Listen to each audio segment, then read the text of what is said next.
Hello students, हम एग्जामपुर कलम से क्रांति और मैं प्रीति आपका अपने परिवार एग्जामपुर में स्वागत करती हूँ। तो good morning, very very good morning आप सभी को। आप सभी के दिन की शुरुआत हो चुकी है एग्जामपुर के साथ और अब हम पढ़ने वाले हैं क्या, तो कंप्यूटर। ठीक है, चलिए भाई जल्दी से बात क्लास को लाइक करके शेयर कर दीजिए ताकि और स्टूडेंट्स क्लास में लाइव आ सके। और स्टार्ट करते हैं अपना आज का टॉपिक। ओके, गुड मॉर्निंग जी, वेरी वेरी गुड मॉर्निंग। बिल्कुल बम बम बोले, जय महाकाल। ठीक है, चलो तो क्लास स्टार्ट हो चुकी है भाई, जल्दी से आइए। जहाँ पे हमने कल क्लास को छोड़ा था वहीं से कंटिन्यू करेंगे। और आज एक और चीज़ आपको जाननी है क्या, तो आज हम इससे रिलेटेड क्वेश्चंस को भी करते हुए चलेंगे। ठीक है, तो ये करेंगे, इसके बाद हम क्वेश्चन को करेंगे। तो पूरा ध्यान बोर्ड पे लगाना है, ज़्यादा तेज भी नहीं जाएंगे लेकिन ज़्यादा धीरे भी नहीं जाएंगे। तो पूरा ध्यान आपका बोर्ड पे होना चाहिए ताकि आप हर एक क्वेश्चन को अच्छे से पढ़ सको और फिर आगे चलकर उसका आंसर दे सको। चलो, कहाँ तक पढ़ लिया था हमने, तो यहाँ पर आ चुके थे हम, है ना। हम AT&T लैब पर आ चुके थे। देखो होता क्या है, तो अब 1947 में जब हमारा देश क्या हुआ, आज़ाद हुआ था, तो 1947 में अलेक्जेंडर ग्राहम बेल पर बना एक लेबोरेटरी है अमेरिका में जिसका नाम है AT&T लैब। क्या नाम है, AT&T लैब। तो बहुत सारे परीक्षण, बहुत सारे कंप्यूटर का लेखा जोखा, सारी चीज़ें AT&T लैब पर ही की जाती हैं। ठीक है, तो यहाँ पर देखो, जे बर्डेन, विलियम शॉकले और वॉल्टेयर ब्रिटेन, क्या किया, इन तीनों ने मिलकर ट्रांजिस्टर का आविष्कार किया था। क्या किया था, तीनों ने मिलकर ट्रांजिस्टर का आविष्कार किया। देखो ट्रांजिस्टर हमने पढ़ा था ना, ट्रांजिस्टर हमारा सेकंड जनरेशन में आया था।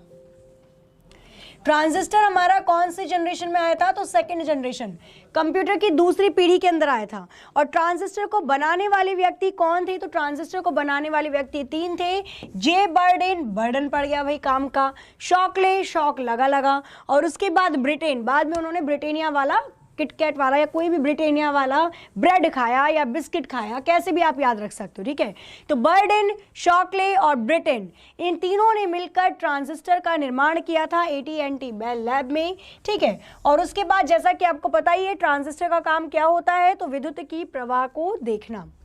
आगे चलते हैं इन्हीं पर। अब देखो क्या हुआ, ये क्यों इतना ज़्यादा इंपॉर्टेंट हो जाता है आपका। ठीक है, बर्डेन, शॉकले और ब्रिटेन वाला क्यों इंपॉर्टेंट होता है, क्योंकि इनको इसी पर नोबेल प्राइज से भी नवाजा जाता है 1956 में। क्लियर, क्या मिलता है, तो इनको नोबेल प्राइज से नवाजा जाता है। अब देखो क्या होता है, जुलाई 1968 में रॉबर्ट नॉयस ने और मूरे ने NEMH या फिर NAM इलेक्ट्रॉनिक की स्थापना की, जिसको बाद में इंटेल कॉरपोरेशन कहा गया। अब रॉबर्ट नॉय और मूरे, ये दोनों जो इंटेल कंपनी, जिसके बारे में, हाँ जी अभी बताती हूँ मैं, एक मिनट रुकना, बस थोड़ा सा टॉपिक पहले ही देख के चलते हैं। देखो जिसके बारे में आपको पता है कि पहला माइक्रो प्रोसेसर जारी करने वाली कौन सी कंपनी थी, तो इंटेल थी। इंटेल कंपनी ने ही पहला माइक्रो प्रोसेसर 4004 जारी किया था, याद आया। ठीक है, तो इंटेल कॉरपोरेशन को बनाने वाले रॉबर्ट नोई और मूरे, इन दोनों ने मिलकर इंटेल कॉरपोरेशन को खड़ा किया था। अब आगे देखोगे आप, इंटीग्रेटेड सर्किट। अब IC हमने पढ़ा था, इंटीग्रेटेड सर्किट चिप आई, बिल्कुल आई। और कब आई, ये तीसरी पीढ़ी के अंदर आई। कब आई, तो ये थर्ड जनरेशन ऑफ कंप्यूटर के अंदर आई, तीसरी पीढ़ी के अंदर आपकी इंटीग्रेटेड सर्किट IC चिप आई थी, है ना। अब इसको बनाने वाले कौन से व्यक्ति थे, तो हमने ये भी पढ़ा था। देखो सर्किट बना था बिजली वाला, तो क्या हो जाएंगे, किल, मर सकते हैं उससे, तो किल भी। और दूसरा व्यक्ति बोलता है नोई, अभी नहीं मरे, तो किल भी और रॉबर्ट नोई, इन दोनों व्यक्ति ने मिलकर, दूसरे व्यक्ति का नाम नहीं लिखा है, लिख लेना। ठीक है, रॉबर्ट, एक तो हो जाएगा आपका जॉन किल्बी और एक हो जाएगा रॉबर्ट नॉय, इन दोनों व्यक्तियों ने मिलकर तीसरे जनरेशन में इंटीग्रेटेड सर्किट का निर्माण किया था। क्लियर, हाँ बिल्कुल ले सकते हैं क्लास, कोई दिक्कत वाली बात नहीं, आपकी प्रैक्टिस हो जाएगी। और रुको, अभी आज क्वेश्चंस हैं, बहुत सारे क्वेश्चंस हैं आज आपकी क्लास में। ठीक है, पहले जल्दी से देखते हैं, फिर हम क्वेश्चन की तरफ जाएंगे। उसके बाद आप देखोगे तो यहाँ पर फेडरिको फैगन नाम के व्यक्ति आते हैं जिन्होंने माइक्रो प्रोसेसर का निर्माण किया था। क्या किया था, तो इन्होंने माइक्रो प्रोसेसर, जो कि पहला इंटेल 4004 आया था, उसको बनाने वाले व्यक्ति थे फेडरिको फैगन। इसको नागिन से आप याद रख सकते हो, है ना, फेडरिको फैगन। और क्या नाम था उनका, इतना डीपली आता है क्या? देखो क्वेश्चन इसी के आसपास से आपके पूछे जाते हैं, है ना। तो हमको पूरी चीज पढ़नी है, हमको क्या पढ़ना है, हमको हर एक चीज को कवर करना है जितनी चीजें सिलेबस में दे रखी हैं, ठीक है। तो इन्होंने ही फेडरिको फैगन और टेड हॉफ, इन दोनों ने ही मिलकर माइक्रो प्रोसेसर का निर्माण किया था। क्लियर? अब आगे चलते हैं। आगे तो यही है ULSI जो कि आपकी 5th जनरेशन में चल रही है, और आर्टिफिशियल इंटेलिजेंस, ठीक है। अब देखो यहाँ पर ये चीज़ तो खत्म हो चुकी है। नेक्स्ट चलते हैं हम, नेक्स्ट हम क्वेश्चन की तरफ ही चलते हैं, मूव करते हैं हम क्वेश्चन की तरफ, ठीक है। तो क्वेश्चन क्या है, क्वेश्चन में यहाँ पे लगाती हूँ, आपको एक एक क्वेश्चन को पढ़ना है और बताना है कौन सा ऑप्शन करेक्ट हो जाएगा किस क्वेश्चन के लिए। क्लियर? ओके, चलिए अब आपने सारी चीजें पढ़ चुके हो आप लोग लगभग। अब एक एक करके आपको यहाँ पे आंसर करना है क्वेश्चन का, और जिस क्वेश्चन के बारे में या कंफ्यूज रहोगे आप ऑप्शन को लेकर, जाहिर सी बात है आप यहाँ पर लाइव कमेंट करना, मैं उसको समझा दूंगी। क्वेश्चन नंबर 1 आपके स्क्रीन पर ये रहा, पढ़ना है बताना है क्वेश्चन नंबर 1 के लिए कौन सा ऑप्शन करेक्ट हो जाएगा। क्वेश्चन नंबर 1 के लिए कौन सा ऑप्शन करेक्ट होगा? निम्न में से कौन सी पहली पीढ़ी का कंप्यूटर है? Which of the following is the first generation of computer? जल्दी से भाई बिल्कुल क्लास को एक बार लाइक करके शेयर कर दीजिए ताकि और स्टूडेंट्स भी क्लास में लाइव आ सके, और क्लास अगर अच्छी लग रही है तो क्लास को लाइक कर देना, ठीक है। और जितने स्टूडेंट्स अभी पढ़ रहे हैं लेकिन एग्जामपुर परिवार से नहीं जुड़े हैं तो हमारे चैनल को सब्सक्राइब करके बेल आइकन कर दीजिए प्रेस। चलिए बताइए जल्दी से क्या आंसर हो जाएगा इसका। क्वेश्चन नंबर 1 में कौन सा ऑप्शन करेक्ट होगा? तो क्वेश्चन नंबर 1 का यहाँ पे आंसर आना स्टार्ट हो गया, और नो डाउट क्या हो जाएगा इसका, एनिएक आंसर बिल्कुल करेक्ट होगा। क्वेश्चन नंबर 1 में अगर हम देखते हैं तो कौन सा ऑप्शन करेक्ट हो जाएगा? क्वेश्चन नंबर 1 में एडसेक, सॉरी है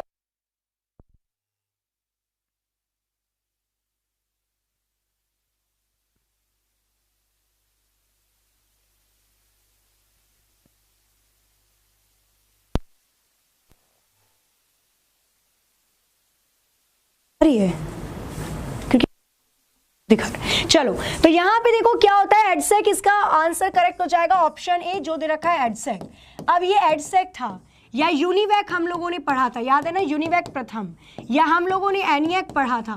तो ये जो कंप्यूटर थे ये पहली कंप्यूटर की फर्स्ट जनरेशन, कंप्यूटर की पहली पीढ़ी के अंदर बने हुए थे। अब ये जो IBM 1401 था ये दूसरी पीढ़ी में बना था, लिखवाया था ना ये सारी चीजें। नो वॉइस नहीं भाई, अब वॉइस आ गई होगी। क्वेश्चन नंबर 1 का ऑप्शन ए करेक्ट हो जाएगा। क्वेश्चन नंबर 1 के लिए कौन सा ऑप्शन करेक्ट होगा?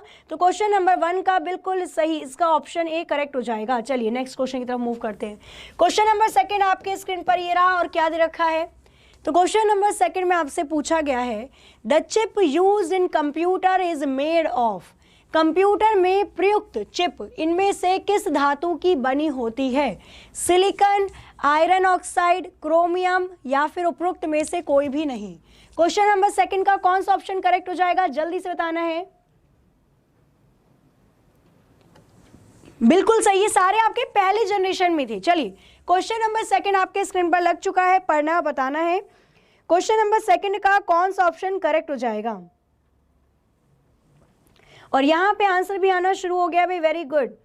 अगर हम बात करते हैं यहाँ पे क्वेश्चन नंबर 2 के लिए तो इसका आंसर सिलिकॉन होगा, ऑप्शन ए बिल्कुल सही आंसर है। क्या होगा? सिलिकॉन, इसका ऑप्शन ए करेक्ट हो जाएगा। सिलिकॉन जो आपकी आईसी बनी होती है, इंटीग्रेटेड सर्किट, जो इंटीग्रेटेड सर्किट बना होता है, आईसी चिप बनी होती है, वो कौन से धातु की बनी होती है? तो वो बनी होती है सिलिकॉन धातु की। वो कौन से धातु की बनी होती है? तो वो सिलिकॉन धातु की बनी होती है। क्लियर? जर्मेनियम, सेमीकंडक्टर, तीनों नाम याद रखना। क्वेश्चन नंबर 3 देखेंगे। क्वेश्चन नंबर 3 आपको दे रखा है 4th generation computer were based on, बहुत अच्छा क्वेश्चन है, बताना है आपको, ठीक है। चौथी पीढ़ी या चौथी जो जनरेशन आई थी उसके कंप्यूटर किस पर आधारित थे? आईसी पर, वैक्यूम ट्यूब पर, ट्रांजिस्टर पर, या माइक्रो प्रोसेसर पर? क्वेश्चन नंबर 3 का कौन सा ऑप्शन करेक्ट हो जाएगा? क्वेश्चन नंबर 3 के लिए कौन सा ऑप्शन करेक्ट होगा? जल्दी से आंसर करना है, बिल्कुल रैपिड फायर राउंड चलेगा, जल्दी जल्दी क्वेश्चन आएंगे, जल्दी जल्दी आपको आंसर करना है, ठीक है। मैं कोशिश करूंगी कि शुरू के स्टूडेंट्स का नाम ले सकूं। हाँ, सिलिकॉन वैली किसे कहा जाता है? तो वो बेंगलोर को कहा जाता है, क्योंकि सबसे ज्यादा आप देख सकते हो एक तरीके से कंप्यूटर की चीजों का निर्माण करने वाला एक बेंगलोर ही है, तो बेंगलोर को भारत का सिलिकॉन वैली कहा जाता है। यहाँ पे आंसर थर्ड का डी माइक्रो प्रोसेसर आना स्टार्ट हो गया भाई, वेरी वेरी गुड। यहाँ पे अगर हम बात करते हैं क्वेश्चन नंबर थर्ड की, तो इसका ऑप्शन डी करेक्ट हो जाएगा। फोर्थ पीढ़ी में या फोर्थ जनरेशन में माइक्रो प्रोसेसर इस्तेमाल होना शुरू हो गया था। क्लियर। वैक्यूम ट्यूब कब आया था? तो ये पहली जनरेशन में था, फर्स्ट जनरेशन, पहली पीढ़ी। ट्रांजिस्टर आपकी दूसरी जनरेशन, सेकंड जनरेशन में आया था। और आईसी इंटीग्रेटेड सर्किट आपका कौन सी जनरेशन में आया था? तो ये आपका थर्ड जनरेशन में आया था। क्लियर। तो याद रखना, वैक्यूम ट्यूब, ट्रांजिस्टर, आईसी और लास्ट में माइक्रो प्रोसेसर। क्लियर। किसके द्वारा? तो यहां पर पढ़ा था टेड हॉफ और फेडरिको फेगिन, अभी थोड़ी देर पहले हम लोगों ने पढ़ा था। क्वेश्चन नंबर 4 देखेंगे। The first computer language developed was, विकसित पहली कंप्यूटर की कौन सी भाषा थी? तो कौन सी भाषा सबसे पहले विकसित हुई थी? कोबोल, पास्कल, बेसिक, कहां गया ये, कोबोल, पास्कल, बेसिक या फॉर्ट्रैन? तो क्वेश्चन नंबर 4 के लिए कौन सा ऑप्शन करेक्ट हो जाएगा? क्वेश्चन नंबर 4 के लिए जल्दी से आंसर करना है। मैम लिखने का टाइम दिया करोगे? देखो आप लिख सकते हो। अब मेरे को एक बात बताओ, आधे घंटे की क्लास करवानी है और आधे घंटे की क्लास के अंदर आपके क्वेश्चंस और टॉपिक मुझे दोनों चीज लेकर चलनी है, ठीक है? तभी तो बेस्ट आउट ऑफ बेस्ट निकलेगा रिजल्ट। तो वो तो आपको अपने आप डिसाइड करना पड़ेगा कैसे आप कौन सी चीज को लिखते हैं, ठीक है? चलो, वरना देखो मैं आप लोगों को पहले भी बता चुकी हूँ 299 में आपको जितनी भी क्लासेस राजस्थान पुलिस पटवार की यहाँ पर दी जा रही हैं, उन सारी क्लासेस की पीडीएफ प्लस आपको 10 टेस्ट सीरीज एग्जामपुर अवेलेबल करवा रहा है एग्जामपुर ऑफिशियल एप्लीकेशन पे। तो अगर आप लेना चाहते हैं तो एग्जामपुर ऑफिशियल एप्लीकेशन पर जाकर परचेज कर सकते हैं। यहाँ पे आंसर डी आना शुरू हो गया है। चलो भाई देखते हैं क्वेश्चन नंबर 4 का कौन सा ऑप्शन करेक्ट हो जाएगा। तो नो डाउट इसका ऑप्शन डी बिल्कुल सही है, फॉर्ट्रैन यहाँ पर करेक्ट आंसर हो जाएगा। और फॉर्ट्रैन की फुल फॉर्म क्या हो जाएगी? तो इसकी फुल फॉर्म होगी फॉर्मूला ट्रांसलेशन। इसकी फुल फॉर्म क्या होती है? तो इसकी फुल फॉर्म होती है फॉर्मूला ट्रांसलेशन। अच्छा, आप लोगों ने मिशन मंगल मूवी देखी है? मिशन मंगल मूवी देखी, अक्षय कुमार वाली जो मिशन मंगल मूवी अभी थोड़ा टाइम पहले ही आई थी, विद्या बालन, बहुत सारी जो लेडीज टीम थी उसके ऊपर थी, है ना? उसमें क्या था? तो उसमें ये फॉर्मूला ट्रांसलेशन भाषा का इस्तेमाल किया जाता था। वहां पर क्या था? तो वहां पर भाई जो पहला, हम अगर बोले ना, इंडिया का पहला एक ऐसा लॉन्च किया गया सैटेलाइट था जो पहली बार में सक्सेस हो गया था, मंगल पे चला गया था, मंगल ग्रह पे। तो उसके लिए ना इक्वेशन सॉल्व करनी पड़ती है भाई। जैसे फिजिक्स में आप लोग पढ़ते हो 11th-12th के अंदर कि इक्वेशंस बनती हैं, मैथ्स के अंदर हम इक्वेशंस को सॉल्व करते हैं, A B C X Y Z की वैल्यू निकालते हैं। इसी तरीके से वो जो सैटेलाइट होगी जब वो अंतरिक्ष में जाएगी तो वो कितने टाइम पे रोटेट होगी, अर्थ के चारों ओर घूमेगी, और फिर उसके बाद हम उसको मंगलयान पर भेजेंगे। तो ये जो जितनी भी कैलकुलेशन होती है, ये जितनी भी गणना होती है, जितनी भी आपकी कैलकुलेशन होती है, क्लियर? तो अगर मैं बोलूं फॉर्मूला ट्रांसलेशन के द्वारा ही होती है और सुपर कंप्यूटर का इसमें इस्तेमाल किया जाता है। सुपर कंप्यूटर का इसमें इस्तेमाल किया जाता है, फॉर्मूला ट्रांसलेशन होती है। तो जितने भी हमारे वैज्ञानिक हैं या जितने भी हमारे गणितज्ञ हैं, जितने भी वैज्ञानिक हैं या गणितज्ञ हैं, तो वो सब फॉर्मूला ट्रांसलेशन का ही इस्तेमाल करते हैं। क्लियर? हाँ बिल्कुल सही। चलो आगे देखिए। अच्छा, मिशन आरपीएससी बिल्कुल भाई सक्सेस होगा आपका। मिशन राजस्थान पुलिस बिल्कुल सक्सेस होगा, ठीक है? बस आपको ना ये जो चीज़ है ना रेगुलरिटी बनाकर रखनी है और हर एक क्लास लेनी है। चलो इसके बारे में थोड़ा सा और जान लेते हैं। यहाँ पे ऑप्शन दे रखे हैं। अगर मैं बात करती हूँ इसका ऑप्शन डी तो करेक्ट है। पास्कल जो लैंग्वेज होती है, ये लैंग्वेज भी आपकी कौन सी है? ये 5वीं पीढ़ी के अंदर आई हुई भाषा है जिसका इस्तेमाल आर्टिफिशियल इंटेलिजेंसी के लिए किया जाता है। बेसिक की अगर मैं बात करती हूँ तो इसकी फुल फॉर्म होती है beginners all purpose symbolic instruction code. Business all purpose symbolic instruction code. Clear? और ये भाषा हर उस व्यक्ति को सिखाई जाती है जो पहली बार कोडिंग के फील्ड में आता है। तो अगर आप शुरुआत में कोडिंग करना चाहते हो तो पहले आपको बेसिक भाषा आनी चाहिए, फिर आप C++, जावा को सीख सकते हो। कोबोल की अगर मैं बात करती हूँ तो इसकी फुल फॉर्म होती है कॉमन बिजनेस ओरिएंटेड लैंग्वेज। इसकी फुल फॉर्म होती है कॉमन बिजनेस ओरिएंटेड लैंग्वेज। और ये किसको ध्यान में रख के बनाई गई है? तो बिजनेस को और व्यवसाय को। तो व्यवसाय के लिए इस्तेमाल होने वाली भाषा कोबोल। स्क्रीनशॉट ले लिया, लिख लिया होगा। चलिए नेक्स्ट क्वेश्चन पर चलते हैं। फिर क्वेश्चन नंबर 5 आपके स्क्रीन पर ये रहा और क्या दे रखा है। तो क्वेश्चन नंबर 5 में आपको दिया हुआ है, एक मिनट, ये ना थोड़ी सी पिक्चर है, पिक्चर के थ्रू आपको जानना है, ठीक है। देख लोगे आप पिक्चर, क्योंकि अगर मैं इसको छोटा करूंगी ना तो ये कट जाएगी। चलो कोई नहीं। अब देखो यहाँ पे आपको पिक्चर दिखा रखी है, first generation, second generation, third generation और फोर्थ जनरेशन। आपको मैचिंग करनी है, कौन सी जनरेशन में किसका इस्तेमाल हुआ था, मैचिंग करके बताना है आपको। चलिए बताइए जल्दी से क्या हो जाएगा जी। बिल्कुल, फुल फॉर्म तो आप ये मान के चलो एक रामबाण की तरह होता है। कंप्यूटर में फुल फॉर्म बहुत पूछी जाती है, क्लियर। तो जो भी फुल फॉर्म हो उसको तुरंत लिख लिया करिए। तो यहाँ पर क्या हो जाएगा, अगर हम देखें यहाँ पर, अगर आपके सामने जो मैचिंग दे रखी है, अगर आप इस मैचिंग को मैच करोगे तो फर्स्ट जनरेशन ऑफ कंप्यूटर में क्या आएगा, चलो देखते हैं। पहली जनरेशन में क्या था, तो पहली जनरेशन में वैक्यूम ट्यूब था। तो ये हमारा वैक्यूम ट्यूब ही तो है, ऐसा ही दिखता था, ठीक है। तो मतलब फर्स्ट के लिए तो ऑप्शन ए ही हो जाएगा, क्लियर। आगे देखते हैं। आगे देखो यहाँ पर ऑप्शन में देखोगे तो फर्स्ट का ए सिर्फ डी में दे रखा है, तो डायरेक्ट आप यहाँ पे भी आंसर लगा सकते हो, नहीं तो आगे भी देख लो। सेकेंड जनरेशन में ये ट्रांजिस्टर है, ये क्या है, ट्रांजिस्टर। तो सेकंड जनरेशन में ट्रांजिस्टर आया था। थर्ड जनरेशन में ये आईसी चिप है, तो थर्ड जनरेशन में आईसी चिप आई थी। और फोर्थ जनरेशन में ये माइक्रो प्रोसेसर है, तो माइक्रो प्रोसेसर आया था, या सी हो जाएगा। तो ADBC, और ADBC आपका कहाँ दे रखा है, तो ये आपको ऑप्शन 4 में दे रखा है। ऑप्शन 4 करेक्ट आंसर हो जाएगा, क्लियर। हाँ, कोई दिक्कत वाली बात नहीं है, बिल्कुल। आपको देखो सीखनी है चीज़ें, कोई दिक्कत वाली बात नहीं। अगर चीज़ें नहीं आ रही है ना तो बिल्कुल भी घबराना नहीं है।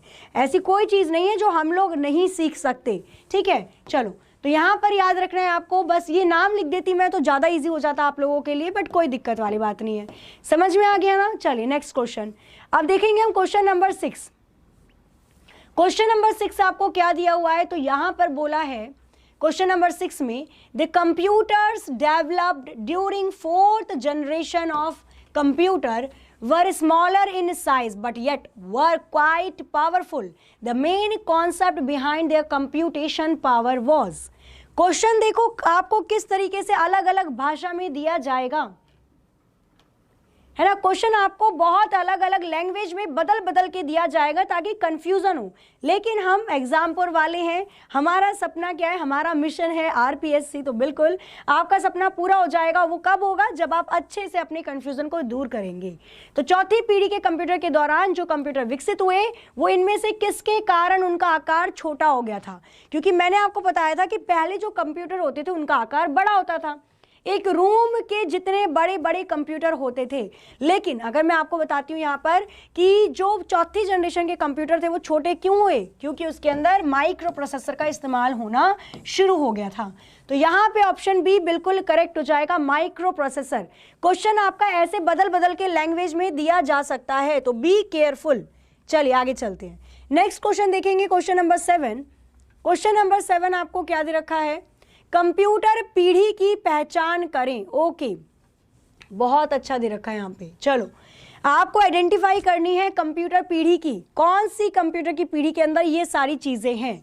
माइक्रो प्रोसेसर आधारित प्रणाली, डेवलपमेंट, विकास हुआ किस चीज का, सी, पास्कल, बेसिक जैसी भाषाओं का विकास हुआ, कंप्यूटर नेटवर्किंग शुरू कर दी गई, और एप्पल सेकंड इसका उदाहरण है।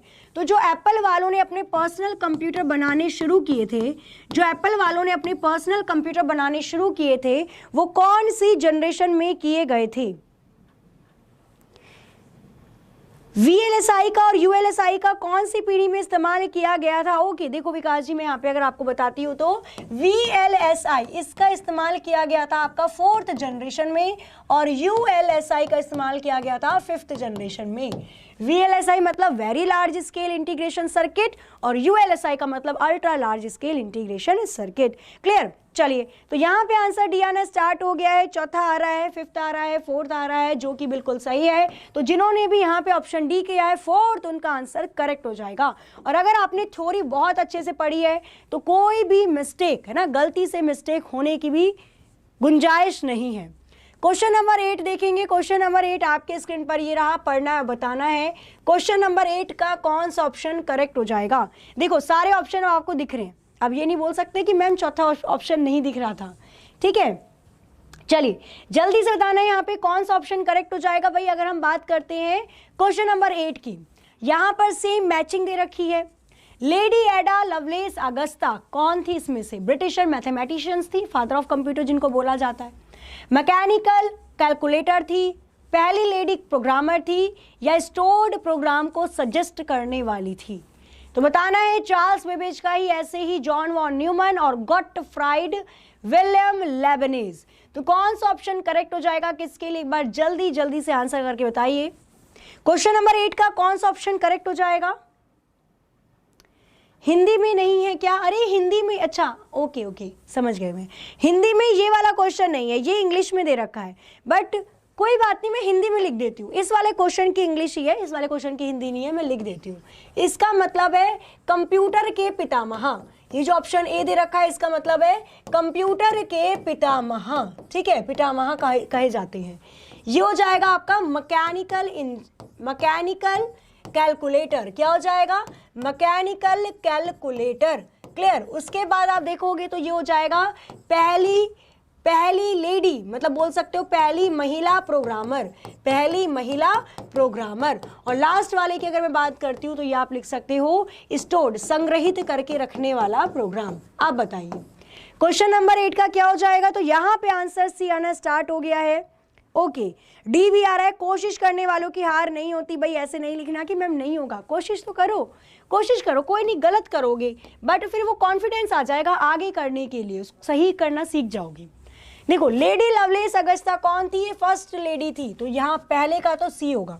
पहले का सी सिर्फ एक ही ऑप्शन में दे रखा है तो डायरेक्ट कर दो, पूरा करने की क्या जरूरत है भाई। आप लोग रीजनिंग भी तो ऐसे ही करते हो। रीजनिंग जब आप करते हो तो पहला जहां ऑप्शन दिख जाता है वहीं टिक कर देते हैं, तो पूरा क्यों कर रहे हो? पहले का सी आंसर होगा, ये मुझको 100% पता है, और पहले का सी सिर्फ इसी ऑप्शन में दे रखा है तो सीधा आप सी आंसर कर दो। ये ट्रिक होती है, ये कोई तुक्का नहीं होता, ये ट्रिक होती है। अगर आपको समझ में नहीं आ रहा है ना और एक या दो चीज में आप कंफर्म, आप फिक्स हो कि यही आंसर होगा, तो उसी से मिलाकर ऑप्शन में देख लिया करो, ठीक है। आगे देखोगे तो चार्ल्स बेबेज कौन है? ब्रिटिशर्स, ये कंप्यूटर के पितामह के रूप में जाने जाते हैं। जॉन वॉन न्यूमन, इन्होंने स्टोर्ड प्रोग्राम को सजेस्ट किया था, और गॉटफ्राइड ने ही मैकेनिकल कंप्यूटर का निर्माण किया था। क्लियर? तो आपको बस क्या करना है, एक या दो चीज में पकड़ बना लेनी है और उसके बाद आप रेगुलरली उसको आंसर कर सकते हो ना। चलो नेक्स्ट क्वेश्चन देखते हैं। क्वेश्चन नंबर 9 आपके स्क्रीन पर ये रहा, और क्या दे रखा है? तो क्वेश्चन नंबर 9 आपको दिया गया है, John Mauchly and J Presper Eckert are the inventors of dash computer. बताइए, बताना है यहाँ पे क्वेश्चन नंबर 9 के लिए, जॉन मॉकले और जे पर्सपर एकर्ट कौन से कंप्यूटर के आविष्कारक थे? इन्होंने कौन से कंप्यूटर को आविष्कार किया था? Universal automatic computer, electronic numerical integrator and computer, electronic delay storage automatic computer, या फेरेंटी मार्क 1। तो क्वेश्चन नंबर 9 का कौन सा ऑप्शन करेक्ट हो जाएगा? हाँ, लेबनीज ने 0-1 का भी इन्वेंशन किया था। तो एक व्यक्ति क्या दो इन्वेंशन नहीं कर सकता? हाँ, उसकी मम्मी बोल देगी नहीं, रोटी तभी मिलेगी जब एक ही इन्वेंशन करोगे। भाई एक व्यक्ति दो इन्वेंशन कर सकता है ना। चलो अब मैं अगर बोलूँ टिम बर्नर्स-ली, तो उन्होंने तो कितनी चीज़ें बनाई भाई। उन्होंने URL को ही बनाया, उन्होंने आपका UPS भी बनाया, उन्होंने आपका ये जो USB भी बनाया था, USB केबल है, WWW का निर्माण भी उन्होंने ही किया था। तो बहुत सारी चीज़ें एक व्यक्ति कर सकता है। एनीएक यहाँ पे बिल्कुल करेक्ट आंसर हो जाएगा। जॉन मॉकले, मूंगफली और कहाँ से? फ्लिपकार्ट से मंगवाई थी, है ना, ऐसे हमने यहाँ पर याद किया था। और क्या किया था? तो पहला इलेक्ट्रॉनिक कंप्यूटर बनाया था जो है एनीएक, और फुल फॉर्म आपको दे रखी है बोर्ड पर, electronic numerical integrator and computer. Clear? आगे चलते हैं। नेक्स्ट क्वेश्चन देखोगे, क्वेश्चन नंबर 10। क्वेश्चन नंबर 10 आपको दे रखा है, एक मिनट, क्वेश्चन नंबर 10 आपको यहाँ पर दे रखा है क्या? तो यहाँ पर पूछा गया है कि पंच कार्ड के आविष्कारक के नाम बताइए। Who invented the punch card? तो पंच कार्ड का आविष्कार किसने किया था? Charles Babbage, Semyon Korsakov, Herman Hollerith, या Joseph Marie Jacquard. Question number 10 के लिए कौन सा ऑप्शन करेक्ट हो जाएगा? जी, क्वेश्चन नंबर 10 का कौन सा ऑप्शन करेक्ट होगा, जल्दी से आंसर बताना है और फिर मैं लास्ट क्वेश्चन दूंगी होमवर्क के लिए। बट जल्दी से क्वेश्चन नंबर 10 के लिए कौन सा आंसर करेक्ट हो जाएगा, आंसर बताइए। ओके, तो बी आना शुरू हो गया भाई यहां पर आंसर आप लोगों का। कुछ स्टूडेंट्स का सी भी आ रहा है। हाँ, बहुत अच्छी बात है। हाँ, जो बी कर रहे हैं ना उनकी पिटाई करूंगी। ये करसोवा कहाँ से उठा लाए भाई बेचारे को, वो उसने थोड़ी ना किया था। यहाँ पर आंसर होगा हरमन हॉलरिथ। क्या होगा, हरमन हॉलरिथ। हरमन हॉलरिथ ने ही पंच कार्ड का निर्माण किया था। क्लियर, पंच कार्ड, पंच करके इनपुट भेजा जाता था कंप्यूटर के अंदर, क्योंकि पहले माउस और कीबोर्ड नहीं हुआ करते थे। क्वेश्चन नंबर 11 आपके स्क्रीन पर ये रहा और इसका स्क्रीनशॉट ले लीजिएगा, क्योंकि ये क्वेश्चन आपका होमवर्क क्वेश्चन होगा।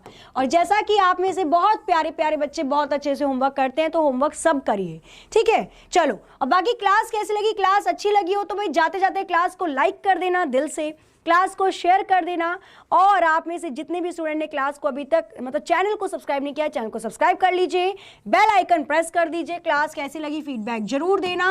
और आपके लिए एक नोटिफिकेशन, कल कितनी तारीख है, तो कल है 13 तारीख, 13 सितंबर है ना, 13 सितंबर सुबह 11 बजे एग्जाम्पल लेकर आ रहा है आप सभी के लिए कलम से क्रांति वाला एक बहुत बड़ा सरप्राइज, मुफ्त मुफ्त मुफ्त है ना, सभी स्टूडेंट के लिए एक बहुत बड़ा सरप्राइज आ रहा है कल एग्जाम्पल पर। तो देखना ना भूले, अपना अलार्म सेट कर लें और जो पोस्टर यहाँ पर लगता है उसका स्क्रीनशॉट लेकर अपने हर एक ग्रुप में भेज दें, ताकि हर स्टूडेंट तक ये बात पहुँच सके कि एग्जाम्पल एक बहुत बड़ी क्रांति छेड़ने जा रहा है, जो ना तो आपने आज तक कभी सुना होगा और देखना तो दूर की बात। चलिए, तो क्लास को करते हम यहीं पर एंड, मिलते हैं कल अपनी टाइम पर, कि कल नहीं मतलब मंडे में अपनी टाइम पर ठीक 9:30 बजे। तब तक के लिए हंसते रहिए, मुस्कुराते रहिए, खुश रहिए, अपना अपने घर वालों का ख्याल रखिए।